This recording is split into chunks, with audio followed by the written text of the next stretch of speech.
Good morning guys.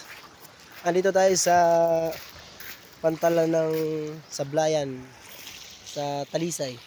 Ganda ng panel dito. Kaso hindi nata nakakadunggo dito yung barko kasi mababaw at saka hindi pa tapos yung pantalan. Hindi pa tapos.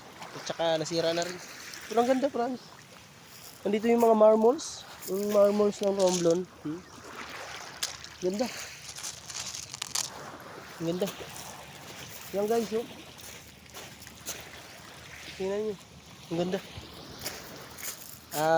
Morning gala muna kami ng partner ko kasi naghanap kami ng pandesal.